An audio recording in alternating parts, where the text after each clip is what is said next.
everyone, I'm Sophia with Awaken Catholic, and this is Awaken the Saints. It's easy to say that you're Christian, but the difficult part is living it out. We face constant persecution because Christ desires us to live in the world but not of it. He gave the disciples the disclaimer from the beginning that whoever wishes to follow him must deny himself and pick up his cross.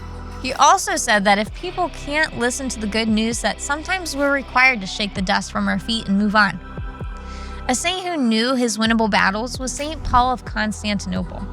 He was a humble deacon when he was chosen by Bishop Alexander to become his successor in the year 336. Already feared by the heretical Arians because of his motivational preaching, the newly appointed bishop saw his cross and immediately began carrying it by the grace of God. Wanting to see Bishop Paul stripped of his status, a leading Arian heretic by the name of Eusebius made it his mission to exile the bishop at all costs. After countless false accusations, the council finally removed him under the notion that Bishop Paul was elected during the absence of Prince Constantius, and the prince couldn't allow his authority to be overlooked so easily. Understanding that he wouldn't receive aid in shepherding his flock in the east while Arianism ruled, Bishop Paul accepted his exile and found refuge in the west, eventually making his way to Rome. Within the same year of his exile, Pope Julius reinstated all bishops facing persecution. Bishop Paul returned to Constantinople, but was again not met with open arms. It wasn't until the heretic Eusebius passed that the poor bishop could try returning to his flock. But that only lasted until the death of the Western prince, who had been in full support of the Catholic Church. When Constantius heard of the passing, he and the Eusebian supporters once again exiled not only Bishop Paul, but countless other leaders of the church, including Pope Julius himself. This would be the rest of Bishop Paul's life. He would be exiled to Mesopotamia, then return to once again be exiled to Armenia.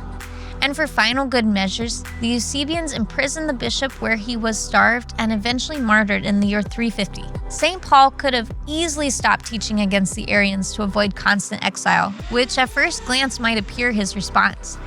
He did quite the opposite and simply brushed off the dirt from his feet. There's a popular prayer called the Serenity Prayer. God, grant me the serenity to accept the things I cannot change, the courage to change the things I can, and the wisdom to know the difference. It's a difficult prayer to embrace, especially if you're a problem fixer like me. I like to see a conflict or a problem and then seek a resolution. But sometimes it's not in our ability to do so, especially when you're faced with those who have closed hearts. May we too be willing to carry our own crosses, whether it be from the courage to stand and fight or from the serenity of allowing God's will to be done. And may we also have the wisdom to know the difference. St. Paul of Constantinople, pray for us.